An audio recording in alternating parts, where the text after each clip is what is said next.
Hello my dear students. तो physical world and measurement का एक और टॉपिक लेके मैं आपके सामने हाज़िर हूँ।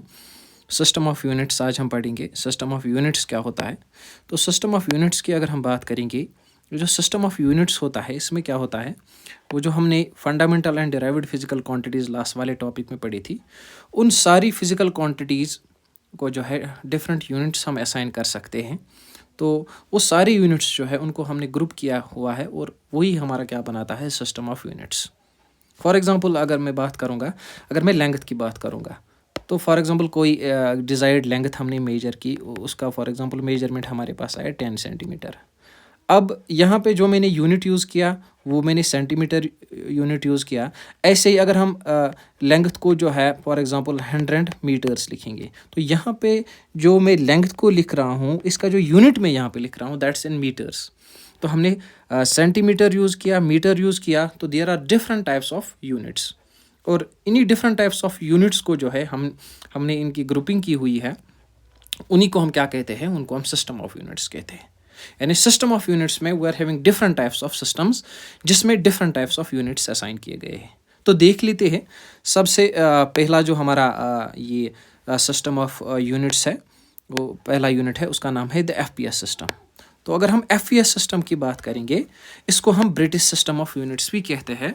ये एफ पी एंड एस इसमें क्या डिनोट करता है, अगर हम एफ की बात करेंगे तो इसको हम फुट से डिनोट करते हैं। यानी इस एफपीएस सिस्टम में हम फुट को लेते हैं एज यूनिट ऑफ लेंथ, यानी लेंथ का मेजरमेंट जो हम देते हैं उसको हम किस में लिखते हैं, फुट में। और ऐसे ही अगर हमें मास होगा, उस मास को हम रिपोर्ट करते हैं, रिकॉर्ड करते हैं इन टर्म्स ऑफ पाउंड।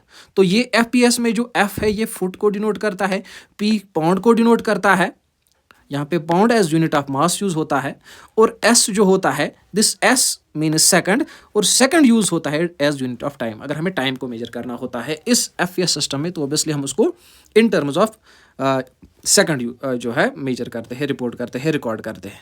ऐसे ही हमारे पास एक और सिस्टम है, उस सिस्टम का नाम क्या है, इसको हम सीजीएस सिस्टम कहते हैं। इसको हम फ्रेंच सिस्टम और गॉसियन सिस्टम के भी नाम से जानते हैं। इसमें जो सी है इसका मतलब सेंटीमीटर, यानी हम इसमें अगर फॉर एग्जांपल लेंथ को मेजर करेंगे उसको हम रिपोर्ट करेंगे इन टर्म्स ऑफ सेंटीमीटर, यानी यहाँ पे सेंटीमीटर यूज होता है एज यूनिट ऑफ लेंथ। ग्राम की बात करेंगे, जी का मतलब यहाँ पे क्या है, ग्राम है। यहाँ पे हम मास को अगर मेजर करेंगे उसको हम रिपोर्ट करते हैं इन टर्म्स ऑफ ग्राम्स। तो यहाँ पे ग्राम एक्ट करता है as unit of mass. Second की बात करेंगे, एस डिनोट करता है सेकंड को। इस वाले सिस्टम में, सीजीएस सिस्टम में, ओबियसली एस सेम रहेगा सारे सिस्टम ऑफ यूनिट्स में। तो यहाँ पे हम सेकंड को as unit of time consider करते हैं। ऐसे ही हमारा एक और सिस्टम है, थर्ड सिस्टम, इसको हम एमकेएस सिस्टम के नाम से जानते हैं। एमकेएस सिस्टम में अगर हम एम की बात करेंगे तो ये मीटर को कंसिडर करता है, यानी यहाँ पे हम लेंथ को रिपोर्ट करते हैं या रिकॉर्ड करते हैं इन टर्म्स ऑफ मीटर। ऐसे ही मास को रिपोर्ट या रिकॉर्ड करते हैं हम इन टर्म्स ऑफ किलोग्राम, और यहाँ पे हम टाइम को रिपोर्ट करते हैं इन टर्म्स ऑफ सेकंड्स। तो सेकंड तीनों सिस्टम में सेम रहेगा। और याद रहे, ये जो सीजीएस और एमकेएस सिस्टम है, इन दोनों को हम मैट्रिक सिस्टम्स भी कहते हैं और डेसिमल सिस्टम्स भी कहते हैं, क्योंकि आगे हम देखेंगे इनमें जो होता है, इनमें पावर्स ऑफ 10 की प्रेजेंस की वजह से हम इन सिस्टम्स को मैट्रिक सिस्टम और डेसिमल सिस्टम्स कहते हैं। तो जिस सिस्टम में भी पावर्स ऑफ 10 होंगे उनको हम मैट्रिक सिस्टम्स या डेसिमल सिस्टम्स भी कह सकते हैं। तो ये था हमारा तीसरा सिस्टम ऑफ यूनिट्स। ऐसे ही अब जो हमारा मेन सिस्टम ऑफ यूनिट्स है, that's called as SI system of units. तो देखो, एसआई सिस्टम ऑफ यूनिट्स जो है, it's called as international system of units. अगर हम इसका फ्रेंच नेम देखेंगे, इसका जो फ्रेंच नेम है that is system international de units. और ये वाला सिस्टम है, ये किसने डेवलप किया, it's developed by International Bureau of Weights and Measures, BIPM। अच्छा, इस सिस्टम की अगर हम बात करेंगे, इसको हम मॉडिफाइड एमकेएस सिस्टम या रैशनलाइज्ड एमकेएस सिस्टम भी कहते हैं, क्योंकि यहाँ पे इस सिस्टम को जो है बनाया गया है कुछ मॉडिफिकेशंस करके एमकेएस सिस्टम में। तो एसआई सिस्टम की अगर हम बात करेंगे, ये एसआई सिस्टम 7 फंडामेंटल क्वांटिटीज़ जो कि हम ऑलरेडी पढ़ चुके हैं, 7 बेस क्वांटिटीज़, उन पे बेस है, और 2 सप्लीमेंट्री यूनिट्स भी हम इसमें पढ़ेंगे। तो ये जो एसआई सिस्टम है ये बेस है 7 फंडामेंटल यूनिट्स पे जो हम पढ़ चुके हैं, और 2 सप्लीमेंट्री यूनिट्स पे। तो 7 फंडामेंटल यूनिट्स की अगर हम बात करेंगे तो 7 फंडामेंटल क्वांटिटीज़ हम ऑलरेडी पढ़ चुके हैं, और उन फंडामेंटल क्वांटिटीज़ के जो यूनिट्स होते हैं उनको हम फंडामेंटल यूनिट्स कहते हैं। तो सबसे पहले फंडामेंटल क्वांटिटी मास, इसको हम किस में मेजर करते हैं, रिकॉर्ड करते हैं किलोग्राम्स में, और इसको डिनोट हम कैसे करते हैं, केजी से। ऐसे ही दूसरी फंडामेंटल क्वांटिटी लेंथ, इसका फंडामेंटल यूनिट मीटर और इसकी रिप्रेजेंटेशन एम। ऐसे ही टाइम, इस इसका सेकंड और इसको रिप्रेजेंट कैसे करते हैं ऐसे ही टेम्परेचर फंडामेंटल क्वांटिटी, इसका फंडामेंटल यूनिट केल्विन और रिपोर्ट हम इसको हम रिप्रेजेंट कैसे करते हैं के से। ऐसे ही इलेक्ट्रिक करंट की बात करेंगे, इसका फंडामेंटल यूनिट एम्पियर और रिप्रेजेंट कैसे करते हैं ए से। ऐसे ही ल्यूमिनस इंटेंसिटी, इसका फंडामेंटल यूनिट कैंडला और रिप्रेजेंट कैसे करते हैं सी से। ऐसे ही अमाउंट ऑफ सब्सटेंस, इसका फंडामेंटल यूनिट मोल और रिप्रेजेंट हम कैसे करते हैं MOL से। तो ये सारी फंडामेंटल क्वांटिटी जो है, बेस क्वांटिटी जो है, इन्हीं पे SI सिस्टम बेस है। SI सिस्टम को इसलिए लाया गया ताकि यहाँ पे एक यूनिफॉर्म सिस्टम ऑफ यूनिट्स जो है वो सारे साइंटिस्ट यूज़ कर सके। फॉर एग्जांपल एक कंट्री से एक साइंटिस्ट कोई किसी मेजरमेंट को रिपोर्ट करेगा तो वो एक सिस्टम यूज़ करेगा, दूसरी कंट्री से दूसरा साइंटिस्ट किसी भी अपने एक्सपेरिमेंट को जो है उसको रिपोर्ट करेगा दूसरे सिस्टम ऑफ यूनिट्स में, तो इससे थोड़ा कन्फ्यूजन क्रिएट होता है। तो इसलिए क्या किया गया, एक particular international system of units create किया गया जिसको हम SI यूनिट कहते हैं, ताकि यूनिफॉर्मिटी रहे इन मेजरमेंट। तो दो सप्लीमेंट्री यूनिट्स की बात करेंगे। एक सप्लीमेंट्री यूनिट हमारा है रेडियन और दूसरा सप्लीमेंट्री यूनिट है उसका नाम स्टीरेडियन है। तो रेडियन की जब हम बात करते हैं, अगर हम रेडियन को डिफाइन करेंगे, रेडियन क्या होता है, it's the angle that is subtended at the centre of a circle by an arc of length L। तो अगर सेंटर ऑफ द सर्कल हम देखेंगे, फॉर एग्जांपल यहाँ पे हम क्या करेंगे, एक सर्कल बनाएंगे। फॉर एग्जांपल इसका सेंटर यहाँ पे हम मानेंगे इस पॉइंट पे O पे। तो eight the centre of the circle एक आर्क जो है, फॉर एग्जांपल इसी सर्कल से किसी पॉइंट पे हम जो है क्या करेंगे, कोई आर्क हम लेंगे दो पॉइंट्स के दरमियान। वो आर्क जो एंगल सबटेंड करेगी eight the centre of the circle, उस एंगल को हम क्या कहते हैं, सिंपली उसको हम रेडियन कहते हैं। और इसको हम रिप्रेजेंट करते हैं थीटा से, या इसको हम रिप्रेजेंट डी थीटा से भी कर सकते हैं। अगर ये जो एंगल ये आर्क सबटेंड कर रही है, अगर ये बहुत छोटा है तो उसको हम डी थीटा से भी रिप्रेजेंट कर सकते हैं। तो यहाँ पे ये जो आर्क हमने बनाई, इस आर्क ने eight the centre of the circle जो एंगल ये थीटा सबटेंड किया या डी थीटा सबटेंड किया, इसी एंगल को हम क्या कहते हैं, इसको हम रेडियन कहते हैं। इसको हम यूनिट ऑफ प्लेन एंगल क्यों कहते हैं, क्योंकि प्लेन एंगल जो होता है, जो ओबियसली 2D एंगल होता है, जो सर्कल्स के केस में सबटेंड होता है, उसको हम रिपोर्ट करते हैं इन टर्म्स ऑफ रेडियन, इसीलिए हम इसको यूनिट ऑफ प्लेन एंगल कहते हैं। तो इसकी डेफिनेशन हमने देख ली कि ये वो एंगल होता है eight the centre of the circle that is subtended bye an arc, जिसकी कोई लेंथ होगी L और DL। ठीक, तो फॉर एग्जाम्पल अगर हम इसकी लेंथ L मानेंगे और ये जो सेंटर ऑफ द सर्कल से यहाँ सर्कमफ्रेंस तक डिस्टेंस होगी, इसको हम रेडियस मानेंगे, तो ये जो थीटा होगा ये किसके बराबर होगा, what's this theta now, this is radian, this is radian. ये थीटा जो होगा ये बराबर होगा arc length divided by the radius of that circle. तो यहाँ पे थीटा किसके बराबर होगा, अब आर्क लेंथ, क्योंकि हम L भी कंसिडर कर सकते हैं और DL भी कंसिडर कर सकते हैं। अगर हमने लेंथ L को कंसिडर किया हुआ है तो थीटा किसके बराबर आएगा, L divided by R, where this R is radius of the circle. या हम इसको in terms of d theta भी लिख सकते हैं। अगर एंगल बहुत छोटा होता है तो उस टाइम हम थीटा को डी थीटा लिखते हैं। ये हम इंशाल्लाह किस में पढ़ेंगे, ये हम कैलकुलस में पढ़ेंगे।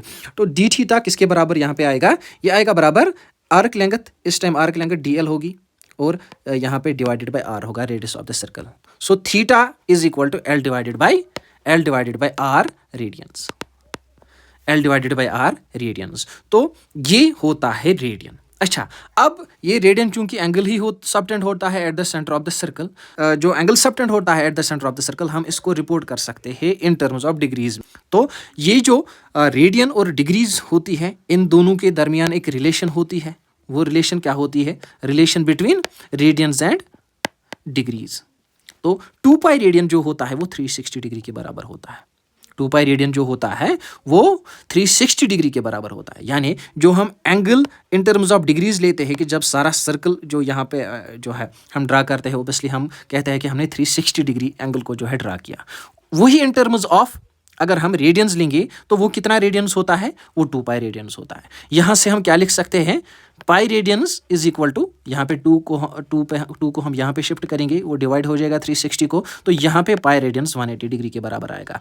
इस रिलेशन से हम ये वाली रिलेशन है pi radians is equal to 180 degree, इससे हम क्या कर सकते हैं, इससे हम रेडियंस को डिग्री में कन्वर्ट कर सकते हैं और डिग्रीज को रेडियन में कन्वर्ट कर सकते हैं। चलिए पहले यही देख लेते हैं कि 1 रेडियन कितना डिग्री आएगा। तो यहाँ से अगर हमें रेडियन निकालना होगा, हम लिखेंगे 1 रेडियन, पाई को यहाँ पे ट्रांसफर करेंगे तो वो 180 के डिवीजन में आ जाएगा। तो 1 radian is equal to 180 degree by pi आ जाता है। तो जिसका जब हम इक्विवेलेंट लेते हैं वो नियरली किसके बराबर आता है, 57.3 डिग्री।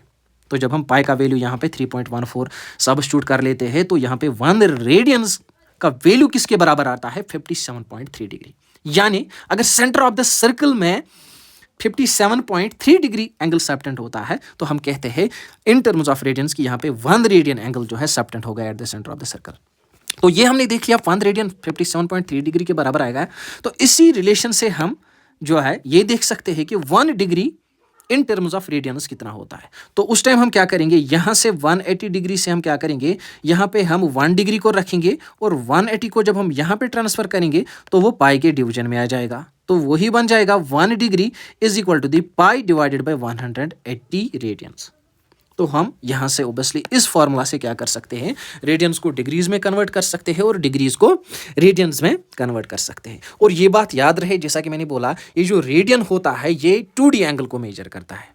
तो 2D एंगल को जो मेजर करता है यूनिट सप्लीमेंट्री यूनिट, उस सप्लीमेंट्री का यूनिट नाम क्या है आप हमेशा याद रखोगे, उसका नाम है रेडियन। और एक रिलेशन आप याद रखोगे that pi radian is equal to 180 degree. इसी रिलेशन से हम क्या कर सकते हैं, डिग्रीज को रेडियंस में कन्वर्ट कर सकते हैं और रेडियंस को डिग्रीज में कन्वर्ट कर सकते हैं। और एक बात, इंपॉर्टेंट बात आपको याद रखनी है जो कि मैंने यहाँ पे नोट में लिखी है। देखो, अब अगर हमारा थीटा का वैल्यू जो है, थीटा क्या है रेडियन, अगर हमारा थीटा का वैल्यू 1 रेडियंस के बराबर आ रहा है, हमारे ये जो एंगल यहाँ पे eight the centre of the circle subtend हो गया, अगर इसका वैल्यू 1 रेडियन के बराबर है, आप हमेशा याद रखोगे ये जो आर्क की लेंथ होगी, कौन सी आर्क, जो इस सेंटर ऑफ द सर्कल पे एंगल सबटेंड करती है, ये जो आर्क की लेंथ उस टाइम होगी वो हमेशा बराबर होगी इस सर्कल के रेडियस के। कब, जब थीटा 1 रेडियंस के बराबर होगा, यानी सेंटर ऑफ द सर्कल पे कितना एंगल सबटेंड जब होगा 1 रेडियंस और 57.3, उस टाइम ये जो आर्क की लेंथ होगी L, ये radius of the circle R के बराबर होगी।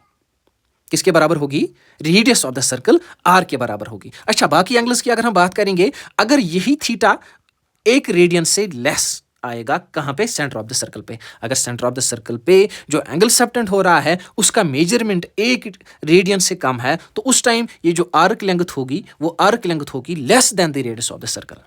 अगर थीटा ग्रेटर देन 1 रेडियन होगा तो उस टाइम जो आर्क की लेंथ होगी वो हमेशा इस सर्कल के रेडियस से बड़ी होगी। तो हमने क्या याद रखा, जब थीटा 1 रेडियन होगा तो हमेशा उस time arc length radius of the circle के बराबर होगी। जब थीटा लेस देन 1 रेडियन होगा आर्क लेंथ लेस होगी रेडियस ऑफ द सर्कल से, और जब थीटा ग्रेटर देन 1 रेडियन होगा ये जो आर्क लेंथ होगी ये हमेशा greater than the radius of the circle होगी। तो हम कह सकते हैं कि ये जो आर्क लेंथ होगी ये रेडियस के बराबर तभी होगी जब यहाँ पे जो हमारा सेंट्रल एंगल होगा, यानी वो वाला एंगल जो सेंटर ऑफ द सर्कल पे सबटेंड होगा, जब वो एग्जैक्टली 1 रेडियन होगा।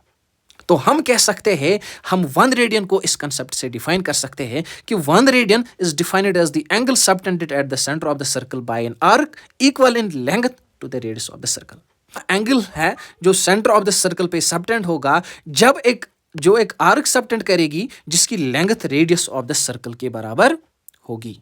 तो ये था हमारा रेडियन।